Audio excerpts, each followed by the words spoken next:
Hello everyone, this is Mujeeb और welcome back to your own channel Tej of knowledge. Students, आज इस video में आपको एक्सप्लेन कराने वाला हूँ इंपॉर्टेंट एक्सट्रैक्ट फ्रॉम प्रोज।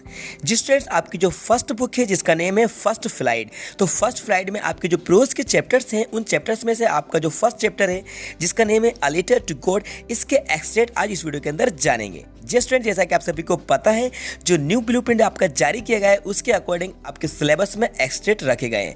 तो आपके जो एक्सट्रैक्ट आने वाले हैं, आपके जितने भी एग्जाम्स होने वाले हैं उन एग्जाम्स में आपके एक्सट्रैक्ट पूछे जाएंगे प्रोज के चैप्टर्स में से और पोएम के चैप्टर्स में से। तो आज हम कवर करेंगे आपका जो प्रोज के चैप्टर है फर्स्ट, जिसका नेम है अ लेटर टू गॉड, इसके इंपॉर्टेंट एक्सट्रैक्ट को। तो वीडियो को एंड तक जरूर देखिएगा, क्योंकि स्टूडेंट मैंने 95 प्लस की सीरीज स्टार्ट कर दी है। बिल्कुल आपके एनुअल एग्जाम्स की तैयारी हमने स्टार्ट कर दी है। ब्लूप्रिंट के अकॉर्डिंग, आपके सिलेबस के अकॉर्डिंग आपको तैयारी कराई जाएगी, इसलिए वीडियो को देखते रहिएगा, सीखते रहिएगा। चलिए वीडियो को शुरू करते हैं। देखिए, सबसे पहले इस एक्सट्रैक्ट को हम रीड कर लेते हैं, इसके बाद मैं आपको इसको एक्सप्लेन कराऊंगा, साथ में क्वेश्चंस और इसके आंसर्स को भी एक्सप्लेन कराता जाऊंगा। तो देखिए, स्टार्टिंग में यहाँ पे कहा गया है, so in order not to shake the writer's faith in God the post master came up with an idea. तो देखिए, अतः जो लेखक का विश्वास है वो विश्वास गॉड में से हिल ना पाए, वो विश्वास गॉड से उठ ना पाए। पोस्ट मास्टर के दिमाग में एक आइडिया आया, आंसर था लेटर, लेटर का आंसर देने के लिए, लेटर का उत्तर देने के लिए। देखिए, आपने चैप्टर को रीड किया होगा तो आपको सब अच्छे तरीके से पता होगा कि क्या कुछ स्टोरी थी, ये क्या कहानी थी, ये आप अच्छी तरीके से जानते होंगे। नहीं पता तो एक बार चैप्टर को डिटेल में रीड कर लीजिएगा। ओके, तो वो जो लेखक था, मतलब कि जो लेंचो था, तो लेंचो का विश्वास गॉड से उठ ना पाए, लेंचो का विश्वास हिल ना पाए, इस वजह से इसलिए पोस्ट मास्टर के दिमाग में एक आइडिया आया उस लेटर का उत्तर देने के लिए, आंसर देने के लिए। But when he open it, जब उसने इसको ओपन किया तो उसने क्या देखा, उसने क्या पाया कि it was evident that to answer it needed something more that goodwill, ink and paper. तो उसने जब लेटर को ओपन किया पोस्ट मास्टर ने, तो लेटर को ओपन करने के बाद उसने क्या देखा कि इंक और पेपर के अलावा कुछ और चीज़ चाहिए, कुछ और चीज़ की डिमांड की गई है, कुछ और चीज़ मांगी गई है उस लेटर के माध्यम से, उस राइटर के द्वारा, मतलब कि लेंचो के द्वारा। तो अब देखिए आगे क्या कुछ कहा जा रहा है, but he stuck to his resolution. तो लेकिन वो भी अपने संकल्प में अटल था, निश्चय था। कौन? Post master. He asked for money from his employees, he himself gave part of his salary and several friends of his were obliged to give something for an act of charity. तो देखिए, उसने क्या किया, जो post master था, post master ने अपने कर्मचारियों से, अपने एम्प्लॉइज से पैसे के लिए कहा, कंट्रीब्यूट करने के लिए, पैसे देने के लिए कहा। उसने अपनी सैलरी का कुछ हिस्सा उसने खुद दिया, और अब उसके जो बहुत सारे फ्रेंड्स थे उसने भी उसके काम की सराहना की। ये एक्ट ऑफ चैरिटी का था, इस काम की उन लोगों ने भी सराहना की और वो भी हेल्प करने के लिए आगे आए। तो इन सब ने मिलकर पैसा कलेक्ट किया और एटलीस्ट 70 पैसे इन लोगों ने कलेक्ट कर लिए थे, और कलेक्ट करने के बाद उस एनवेलप में रखकर वो एनवेलप पोस्ट मास्टर के जरिए से फिर ये किसको पहुंचा दिया गया था, उस फार्मर को, मतलब कि लेंचो को दे दिया गया था। ओके, ये कुछ स्टोरी थी, आपने देखा होगा, पता होगा। तो 100 पैसों की डिमांड की थी, उसमें से 70 पैसों ही दे पाए थे, मतलब कि जो पोस्ट मास्टर और वहाँ के जो कर्मचारी थे, इन लोगों ने मिलकर 70 पैसों दे दिए थे। किसको? वो जो फार्मर था, मतलब लेंचो को। ठीक है स्टूडेंट, चलिए अब इसके क्वेश्चन को रीड करते हैं और आंसर को समझते हैं। क्वेश्चन नंबर फर्स्ट है, how did the post master help the writer of the letter. तो पोस्ट मास्टर ने राइटर के लेटर की किस तरीके से मदद की, उसकी किस तरीके से हेल्प की। ओके स्टूडेंट, देखिए इसका आंसर आपको यहीं मिल जाएगा। तो ये ही दिख रहा है ना आपको, ही, तो ही से आपका आंसर से स्टार्ट हो जाएगा और चैरिटी का आपका आंसर हो जाएगा। Okay, he asked for money from his employees, he himself gave part of his salary and several friends of his were obliged to give something for an act of charity. Okay, तो आपको करना क्या है, देखिए मैं एक बार आपको अच्छे तरीके से बता देता हूँ। ही से आपको स्टार्ट करना है और चैरिटी तक आपको एंड कर देना है। ये आपके फर्स्ट क्वेश्चन का आंसर हो गया। ओके, कहीं नहीं जाना है आपको, यहीं पर आपको क्वेश्चन का आंसर मिल जाएगा। चलिए जल्दी से देख लेते हैं क्वेश्चन नंबर सेकंड। तो आपका क्वेश्चन नंबर सेकंड है, the post master was touched to see the faith of writer in God. तो वो जो पोस्ट मास्टर था, पोस्ट मास्टर उस राइटर के विश्वास को, जो कि गॉड के अंदर था, उस विश्वास को देखकर उसके दिल को छू गई ये बात, और उसका विश्वास देखकर वो भी बिल्कुल आश्चर्यचकित हो गया कि इतना विश्वास किसमें, गॉड के अंदर, किसी में कैसे हो सकता है जो गॉड को लेटर लिखे। तो ये ट्रू होगा कि फॉल्स होगा? इसका जो राइट आंसर होगा, इसका राइट आंसर होगा ट्रू। जी हाँ, इसका राइट आंसर क्या होगा?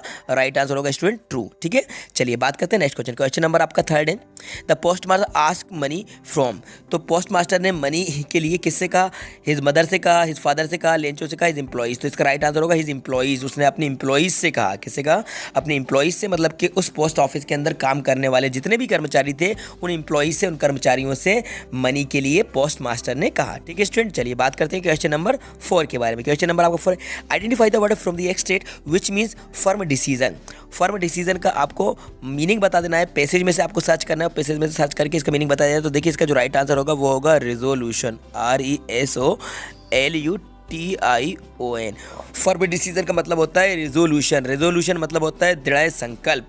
क्या होता है? संकल्प, मतलब के दृढ़ संकल्प इसको कहते हैं अपन, दृढ़ संकल्प। ओके, इसको कहा जाता है रिजोल्यूशन। क्या कहा जाता है? रिजोल्यूशन। ये इसका राइट आंसर होगा। ठीक है, रिजोल्यूशन आपको बता दें। ठीक है स्टूडेंट, ये आपका फर्स्ट एक्सट्रैक्ट क्लियर हुआ। ओके, इंपॉर्टेंट एक्सट्रैक्ट मैं आपको एक्सप्लेन करा रहा हूँ, तो इसको अच्छी तरीके से कवर कर लीजिएगा। इसकी पीडीएफ में आपको प्रोवाइड करा दूंगा, या फिर स्क्रीनशॉट लेना चाहे तो स्क्रीनशॉट भी लेने के लिए आपको टाइम दे दिया जाएगा। फिलहाल हम जल्दी से समझ लेते हैं नेक्स्ट एक्सट्रैक्ट। ओके, ये रहा आपका सेकंड वाला एक्सट्रैक्ट। ये भी बहुत अच्छा एक्सट्रैक्ट है, इंपॉर्टेंट एक्सट्रैक्ट है। ठीक है, इसी चैप्टर से लिया गया है। आपका जो चैप्टर फर्स्ट है ना, ऑलिटेड टू कोड, इसी चैप्टर से लिया गया है। देखिए, The moment the letter fell into the mailbox, the postmaster went to open it।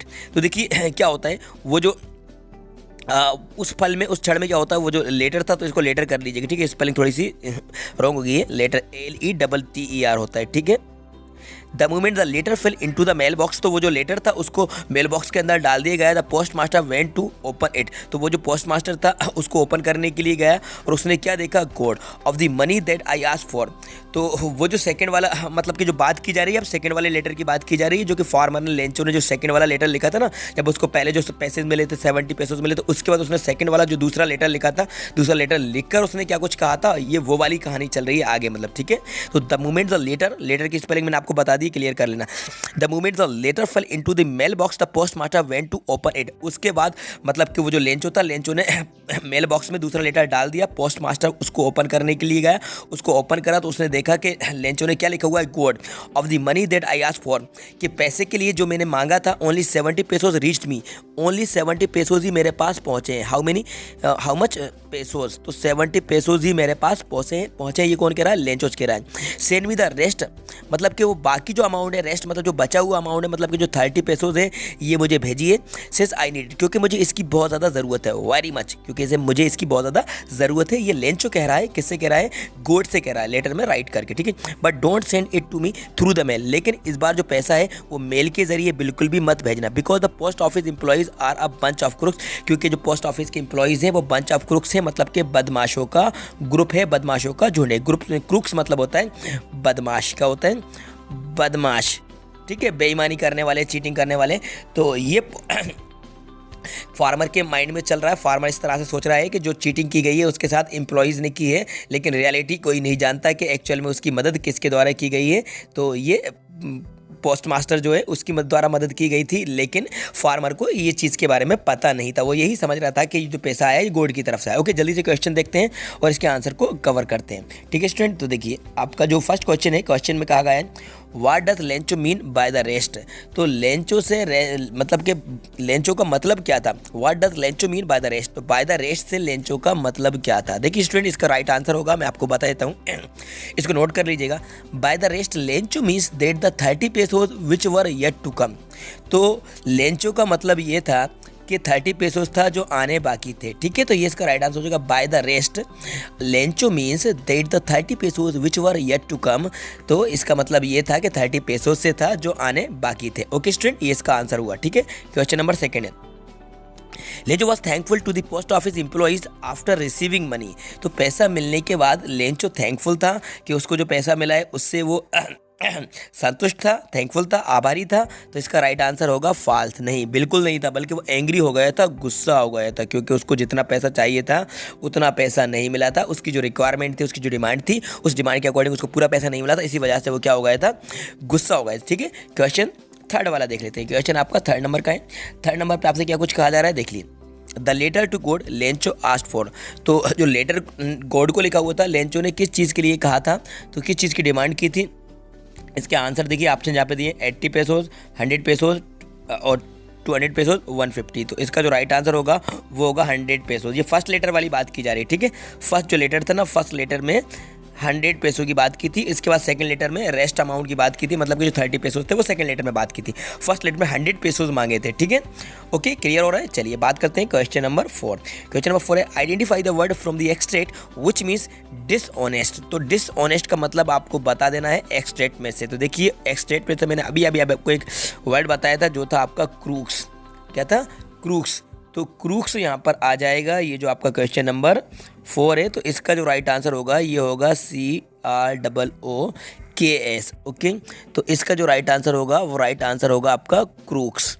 ये क्रूक्स लिख लेंगे। क्रूक्स मतलब होता है बेईमान, बदमाश, ठीक है। तो डिसऑनेस्ट का मतलब यहाँ पर होगा क्रूक्स, ठीक है। इसको आप लिख कर आ जाइएगा, इसको लर्न कर लीजिएगा। क्रूक्स मतलब कहा गया था ना बंच ऑफ क्रूक्स, तो बंच ऑफ क्रूक्स मतलब होता है बदमाशों का ग्रुप, बेईमानों का झुंड। ओके, तो क्रूक्स इसका राइट आंसर होगा, ठीक है स्टूडेंट। इस तरीके से मैंने आपको दोनों ही एक्सट्रैक्ट एक्सप्लेन करा दिए जो कि आपके चैप्टर फर्स्ट रिलेटेड टू गोड से लिए गए थे। इंपॉर्टेंट एक्सट्रैक्ट है, इस बार आपकी परीक्षा में आने वाले हैं।